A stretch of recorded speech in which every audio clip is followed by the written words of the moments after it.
Hi, I'm Jordan. I'm this black, queer, non-binary, gender fuck person. I disrupt normalcy and I do that in ways that are healing.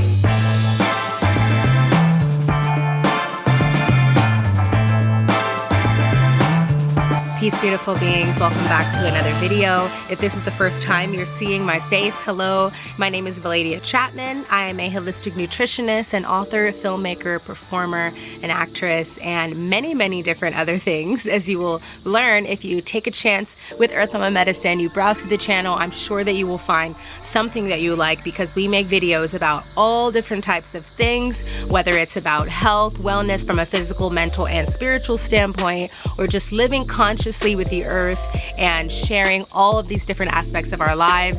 We just bought a new home, so there's a lot of fun home vlogs coming up, and I'm sure that you'll find something you like. So I hope you'll consider subscribing, because we would love to have you as part of the family. Today is a very exciting interview. I'm happy that I'm able to feature more interviews on Earth Mama Medicine now. It seems like all of you seem to like that type of content, and let me tell you, this is a golden interview for the books. I got to sit down with my friend Jordan Phillips when we were in Los Angeles last weekend. I went to school with Jordan at Carnegie Mellon University many years ago, and we've been friends for probably 7 or 8 years at this point. Jordan is one of the most amazing, talented writers, authors, performers, dancers, actors, singers that I've ever met in my entire life. Just an all-around, beautifully multifaceted being and artist. And I am so elated that I was able to sit down with him and pick his brain and allow him to share some of his stories, some of his journeys, and what he's got going on right now with all of you. So I'm not going to talk your head off. I do want to thank our sponsors really quickly, which is Keen.com. I've talked about them before. Keen is wonderful. It's a psychic database with over 1,000 different psychics, seers, mediums, tarot readers, clairvoyants, many different types of gifted people that are together on this website offering their services at different rates. And it's especially helpful for people like me who don't live in a very populated city where there is an abundance of psychics or clairvoyants that are offering their services. So all you have to do is make a Keen account, add some dollars into your account, and that's it. You just choose a person depending on their skills and what you are interested in, seeking that guidance for yourself, and you can book them and call them almost immediately, and they charge by the minute depending on the psychic. And it is a very, very cool tool. I mean, it really shows you how we are in 2019, because now you can just call a psychic up on the phone and get guidance almost immediately. I think it's wonderful for someone who is in a crossroads in your life, or you're looking for that outside opinion of someone that's able to bring in messages from other entities or from other vibrations into your realm. I've used it a couple times already, and so far, so freaking good. I've always loved talking to clairvoyants, so this has been a great platform for me, and I hope you all decide to try it. Using the link below, you can get 10 minutes of talk time for only $1.99, and that's less than you'll pay for even 1 minute of talk time. So it's a great way for you to try Keen out and see if it's right for you. Thank you, Keen, for sponsoring this video, and let's get on with the interview. Enjoy. Peace, beautiful beings. This is a special edition interview that we have here today. I am ecstatic, overjoyed. I've been waiting for this moment for a while now. This is Jordan, my dear friend Jordan Phillips, who I have known since 2011. It's been a while, and we haven't reunited in a long time. We actually went to college together, Carnegie Mellon University in Pittsburgh. I think I can speak for both of us when I say we were very different people then. Yeah. I wanted to introduce you all to Jordan because Jordan is a very gifted person, and I feel so much energy drawn to him, and it's been years since we've spoken or even been in each other's space. But through seeing the art that you've been sharing and everything that you've been sharing with the world, I'm like, more people need to know who you are. Woo! So here we are. Can you tell us a little bit about your art that you're doing now? Yeah.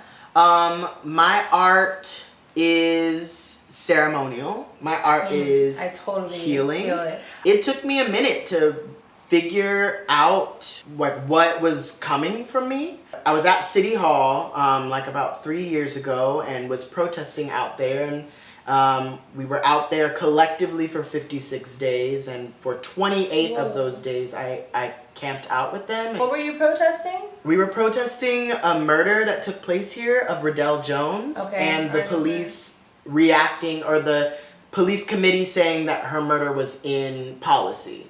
So we were taking our rage, collective rage, communal rage, to Eric Garcetti, the mayor, and said, yo, like, are you going to talk about this? And his answer was closing the doors and not having a dialogue, a conversation about it at all. So we were like, well, we're not going to leave until you have a dialogue with us. And I got caught up in the gravity of, like, me feeling like I had nowhere else to be. Because I didn't. Like, I was supposed to be there. And it was every day that I interacted with people, with strangers that were so familiar, with people that, you know, we just held each other close, with experiences that really opened my eyes to what was happening in my backyard, in my city, and had been for so very long. History and people, you know, gathering in circle and talking about what led up to this point. I was learning so much in that space. Verbally from what was said, but also energetically from like the stuff in between. I was named as an empath earlier that year and was really like, you know, taking ownership of that and what that means to me, being a sensitive person in that space and like having to take care of myself. So I healed in that space and healed myself and so many other people, you know, really surrounding other humans and loving them and taking care of them and protecting them, and then going to a casting call for Coca-Cola where I'm like, I feel you. Woo, you know, yes. like it was the dichotomy, the balance was just really, really off, and I didn't know what the through line was for my art, and especially my art in this city. And then I think a year after that, I was like, I'm a healer. Like, I'm a healer first. I'm a healer when I'm behind closed doors. I'm a healer when I'm outside. I'm a healer. Like, I heal myself and others and the land and, you know, the beings of the land. Like, that's what I came down here to do. I came to heal. Okay, so everything from me has to do that. Okay, so my art, you know, comes from me. It has to do that. Okay, what is this art? Okay, this art is a ceremony. And I started performing with this queer, femme, them, black, like folk-led collective called Snatch Power. And the first thing that we did, the first like ceremony that we did, was for the goddess of Calafia, who is this Moorish goddess of California, this like black goddess of California. And we gave offering to the land, we gave offering to the trees that had been cut down to make way for like all of this state, you know, the boundaries of the state and the forests that were named. It was through really performing with them that I began to expand a lot more. It was last year, I married myself to the earth. I married myself to the land. I was walking on tiptoes. Like, life was very hard for me last year. And I was like, what the fuck? Like, why am I here? Like, why am I here? What is my purpose here? And it was revealed to me, and I'm thankful because it was hard. Like, last year was really hard. Yeah. I surrendered, and then it was like something opened for me artistically. I created two visual projects, Odes and then Asada, and they were very movement based. It was the joining of my spirit and what's ceremonial for me, and how I channel in my art, and how I just like to flow in my art, by having the boundaries of film and TV and the mediums that drew me to being an artist. It was all last year that I was really able to practice and magnetize people around me who were supporting me in that. Yes. You know, because it takes a village. All of these big studios monopolize resources. Yes. Not only land, because the plots are huge, the land that they monopolize, but resources. Every single project, if you're trying to shoot on a set, you have to go through one of these big, probably on one hand, like like studios and you have to go through them. So how do I, like, you know, with not that many resources, like navigate telling my story? And it really comes down to taking a village and magnetizing the people around me who are supporting me. And it was last year that everything kind of just went and I'm here. You're here. I'm here. Yeah. I really resonate with you saying that you felt drawn to these mediums, but you didn't exactly fit in the way that you thought you had to. And so you created using them and metamorphosized them to fit you. I like that because I kind of felt that way, and I think that's a small reason why Earth Mama Medicine was created, or at least my YouTube channel was created, because I felt so stifled in New York with going to audition. The auditions became disgusting to me. The same shows, my agent will call me, they're doing Grease over at so-and-so Playhouse for $300 a week, your audition's on Sunday. I'm like, do I really have to go tell the story of Grease for the 85th time of my life? Is this doing anything for anybody? Not really. It's just making the Playhouse money and making me a tiny bit of coin that I'm about to blow on my apartment in a month anyway. Like, it just didn't feel good, and I didn't feel like I was doing anything for my real spirit. Just telling these stories, these same old stories, like you said, Coca-Cola commercial, you know, like McDonald's ad, things that I was like, I would never do this in real life. Oh my God, I'm doing this for money now. What the fuck? This is not good. And so this channel has been a way for me to somehow use the camera that I want to be in front of. But I get to control it. And I get to tell my story and people's stories that matter, like you, and just throw shit out there. Anything that feels good, that isn't just, I feel you. Tell us a little bit about yourself. Tell us a little bit about your journey. I guess we can start here and when I came to Los Angeles.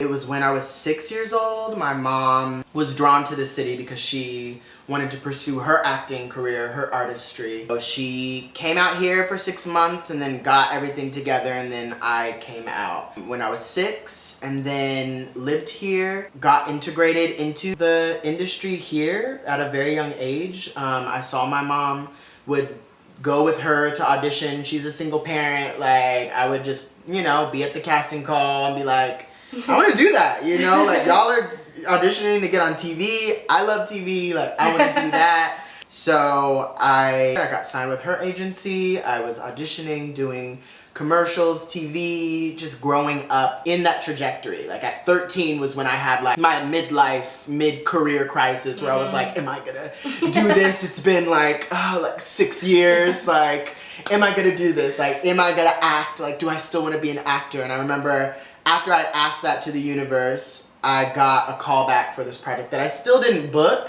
but the callback was confirmation enough to say like, okay, like, I want to do this. So I kept on doing it before I left for Pittsburgh for CMU. And that was really intense because that's when I was able to like be like someone outside of familiarity, which was very open and very freeing, and at the same time be molded into what the school and what that institution like wanted me to be, so that like they felt comfortable me going off into the world, always saying like where I came from. I came from Carnegie Mellon. Oh, Carnegie Mellon. Oh, we could see that on you. So I felt like I was being branded. It's so true. And it was an intense program, and I'm like still healing from it and didn't really realize how much I was healing from it until I started to like teach people. So I guide people through like vocal training, vocal techniques, and use a lot of what I learned in that school. But then when I was going through my head, I was like, I know a lot.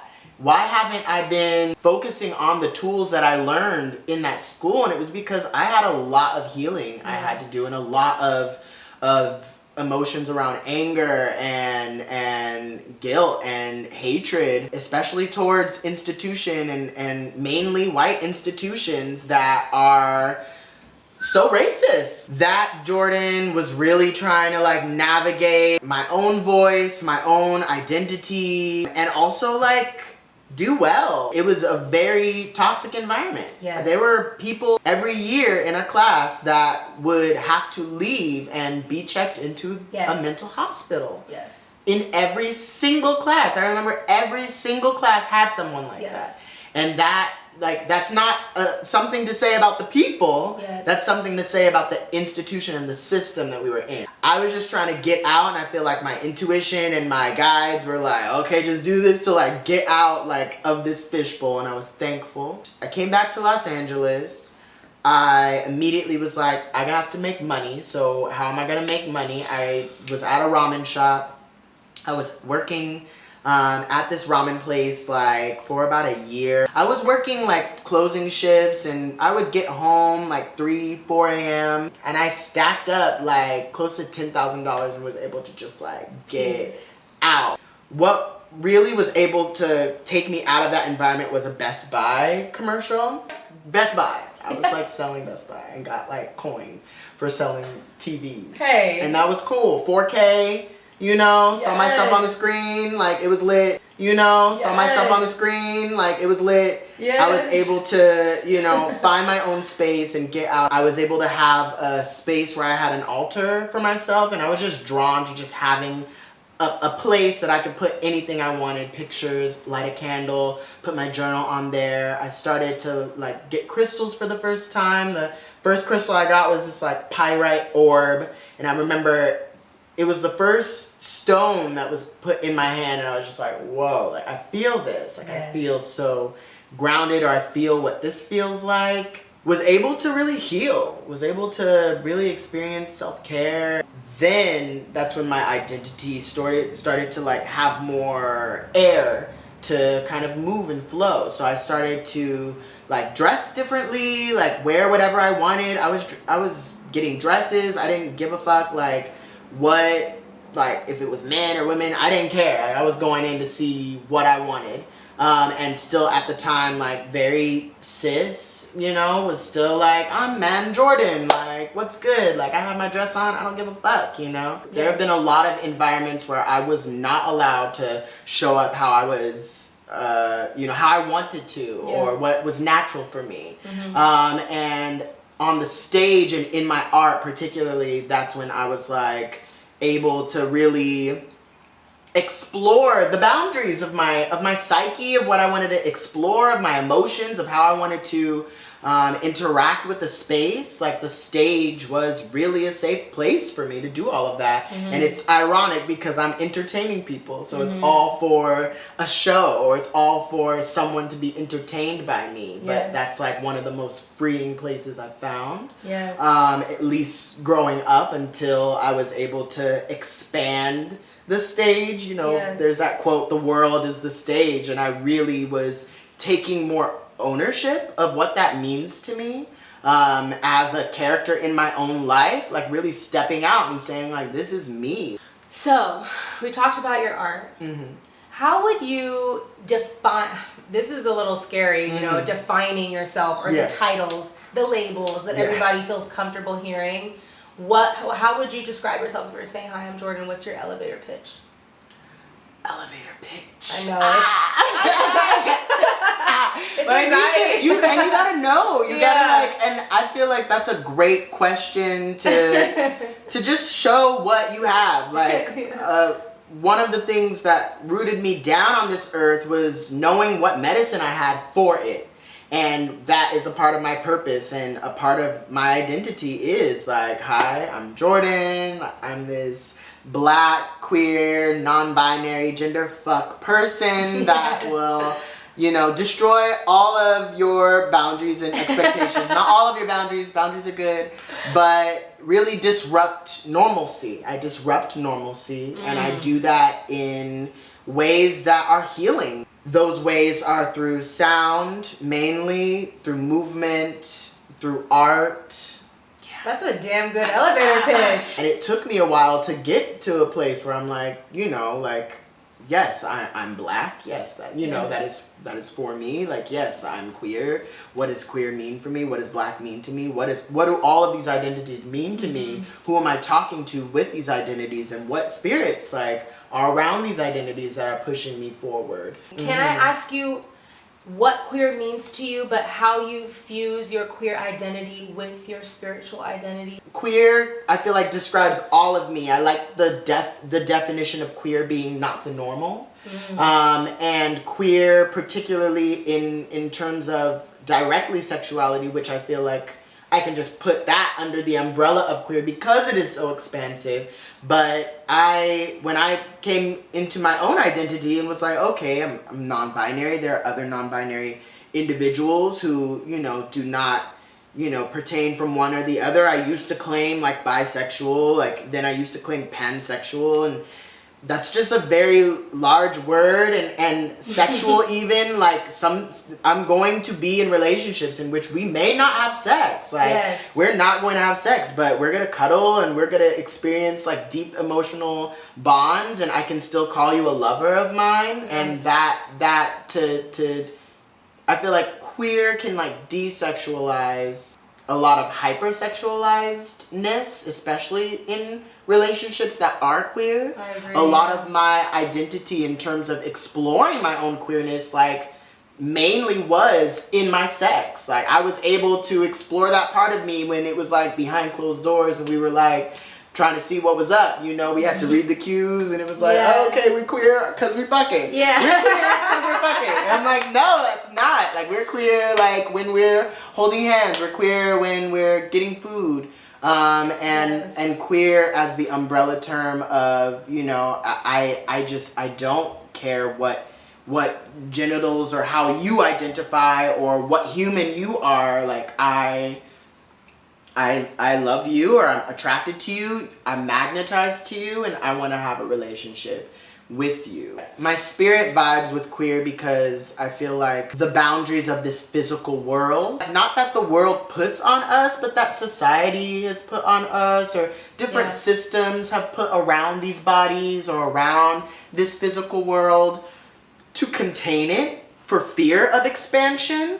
I feel like queer is expansive. Queer opens a conversation about, hey, queer used to be this. Like, can we have a conversation about what it means to you now? Queer opens a conversation, and I'm thankful for more conversations being had around that instead of just, oh, I know what that is. Oh, gay. Oh, I know what that is. Oh, lesbian. Oh, I know what that is. Oh, bi. Oh, I know. It's like, queer, what is that? Like, what is that? And I like that, and I feel like my spirit kind of likes that a little bit more too. What would you say to someone who is feeling lost in this journey, as far as queer in spirit, queer in the physical, queer sexually, queer anyway, or anyone that's navigating this gender journey or sex journey? You call yourself a unicorn, and I really feel like you embody, nobody can put a label on you, because if somebody does, you're gonna surprise them in 2 seconds. What could you say to someone who's trying to navigate that? I mean, surrender was a good thing that you said, you know, you have to open up to it. Something's gonna come. But what can you offer? Or what do you think about that? Yeah, when you asked that question, I kept on going back to City Hall because that was just the epicenter of a lot of different things being open to me. That was a space where I was asked what my pronouns are, like, ever in a space. Hi, nice to meet you. Everybody say your name, say your pronoun. I was like, wait, what? Like, what? That was the first time I'd been in an environment like that. That was the first time that I heard that there were other pronouns that existed and that people were using, and was just like, whoa, like, this is, you know, tripping me out, you know. I was able to be challenged in learning a new thing, and also challenging myself to see what I feel about that and how I respond to that. And I will go back to a conversation that, you know, this sister, like, looked at me and was like, have you looked up, have you researched third gender? Like, have you done any research about that? And I was like, no, what is that? She was just like, yeah, there have been people that look like you in all cultures that don't adhere to binaries, and you should look it up. So I looked it up and then was just like, because it was just like so much information about histories that have been kept out of the books, histories that we were not taught in school to navigate, you know, what it is. I feel like when I learned that and it resonated so hard with me, I realized that no one was going to teach me about myself but myself, and that all of the information that I needed was out there for me. I just had to ask questions. Yes. So I ask questions as much as I can. I ask questions about myself, about how I'm feeling, about what I need, about that person, about that land. And I just started to research a lot. I had to be open to receiving messages that weren't the way that I had received messages before. I feel like learning and receiving information is kind of monopolized by the education system, and particularly around like the government or private institutions. Any learning environment, oh, you learned that? Where did you learn that? And it's always supposed to go back to a school. Yes. When you're applying for jobs, what school did you go to? Where is your learning? Where did you learn? Yes. And I had to disrupt the relationship with that building or that structure of learning and expand it to like, I'm gonna learn from life. Yes. I'm gonna learn from my teacher who's gonna meet me, you know, at the corner of, you know, Hollywood and Vine in front of the Popeyes because they're really angry that day and I need to practice my boundaries and learn them.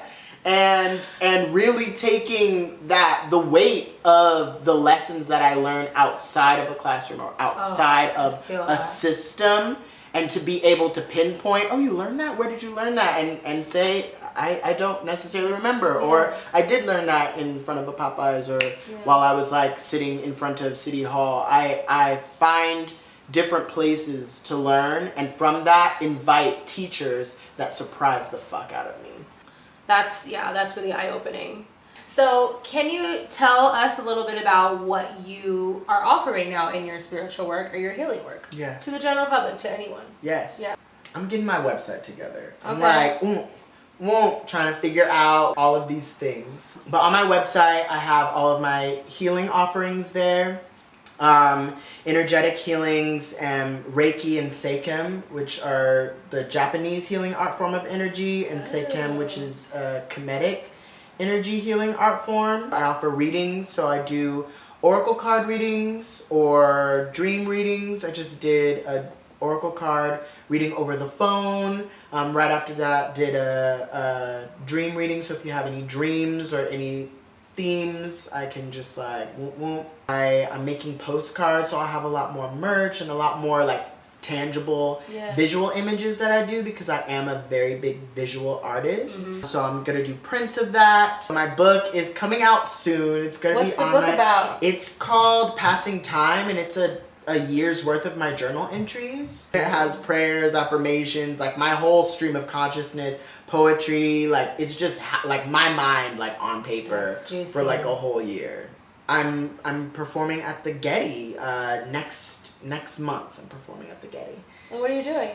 They have an exhibition that is medieval texts, medieval transcripts of astrology and astronomy, all things celestial, and then they're getting artists that are just really deeply connected with spirit, ceremony, everything astrology and the occult, and having them kind of come and exist in the space for that day. So I'm gonna be there and just like... That sounds like your element. I know. I was like... And it all came like from me just like being guided on my intuition. I was like, hey, can you connect us with this person? And I'm thankful because one of the questions I was asking like in this year was where is my art needed? Like, where can I art? Like, is it not in this city? If not this city, where? I'm really excited about this next cycle for myself as well. Ooh, I'm excited. Yeah. And I'm gonna be your first buyer on that book. Yes. That sounds good. Yes. That sounds deep and juicy and like something I would totally love to read. Yes. Okay, so last question I want to ask you. If you could leave that one mark on this world before you travel to the next one, what would it be? What is that one thing that your descendants, when they think of Jordan Phillips, what will it be? I really feel like it's so vast, but I have really big dreams, you know? I want to shift consciousness on a mass scale. I see it happen everywhere I go. People look at me and their worlds explode. They're just like, whoa. Like, they're just like, whoa. I want the whole world to be like, whoa. You know? We know this person exists. We can't unsee what we saw, and how do we navigate with this information? And I want to be able to guide people through that navigation. So mass consciousness shifting is what I want. I'm with you. I'm with you on that. And it's not too big. Yeah. It's not too big. It's happening. Yeah. We're doing it. Wait, I have one more question. When you say alien, because you've said it a lot on your page, and like I see it. How do you really feel about your human existence? Do you feel that you might be different than me or different than others here as far as interplanetary journeying, or what do you feel when you say the word alien? Yeah. We are not of this earth and we are of this earth. A lot of my work, a lot of my journey to understanding my purpose on this earth is that I existed not of this earth. If I'm thinking of where I existed in the realm, the earth is one part of many. And I think of the many, and that requires me to think of the outer spaces. And with that, outer spaces coming down to the earth space. And I had to come down into this earth space to navigate on this spaceship, this beautiful blue-green spaceship that's zooming through the outer spaces. So by understanding like my journey to get to here, I feel like I gave myself more space to see myself as a visitor, or a being, a light who had to use the materials of this earth to like get a message out and really, be physical form, light in physical form, to then say, all right, cool. Bye, I'm going to be light again, and zoom and space and integrate and separate and come back together and find oneness and maybe materialize on a different planet. Hopefully, depending on what's going on that planet. I feel like things that are happening on this planet are happening on another planet. Yes, so whatever lessons we have to learn, we're going to learn them on the other side of the universe. So like I've released control on my existence here. When I put my heels on the ground, I put my heels into my humanity. And that required me to like shift my narrative around what humans are. Yes. And what our potential is. I am human, and you can't say that I have to be something else because I claim human. The more that I take ownership over my own humanity and not just trying to like spirit myself away, the more that I am faced with a lot of the collective change that is happening, and a lot of the collective change that I want to happen. Thank you for sitting with me. Yes. Everyone, I mean, just please visit Jordan in their corner of the internet, because there is so much work being done that can benefit you just from connecting with Jordan. We're gonna put the Instagram and all the internet stuff right here. You can see it here at the bottom of the screen. It's gonna be linked below so that you can follow up with Jordan. Please contact him. If you have any questions, he'll be reading the comments of this video too, and be tuning in, or in his spaces of the internet, you will be able to find more information. Please contact Jordan if you want some healing done. Thank you. Yes, thank you. I love you so much. Thank you so much for talking with us. Hang out. Yes. Everyone, Jordan Phillips. Thank you. Peace. Yay! Isn't he just wonderful? I love Jordan, and I'm so happy that I was able to sit down with him and feature him on this channel. If you enjoyed Jordan's interview, please hit that like button down there. Subscribe so you can come and see more of these types of videos. Comment below if you have any questions for Jordan, or you just wanted to comment on parts of the interview that you resonated with. He's going to be here answering all of your questions and commenting back. Links to find Jordan will be in the description. Support his art, support his Instagram, support everything that he's doing. He's a wonderful person and he truly, truly deserves it. Just a reminder, Keen.com is offering you all 10 minutes of talk time with a sidekick for only $1.99. That's using this link below. You will not find another sidekick anywhere probably in the world that you can talk to for 10 minutes for only $1.99. So I recommend that you take advantage of this awesome deal that they've given to only Earth Mama Medicine audience members. Hope you enjoy it, and thank you so much for watching today's video.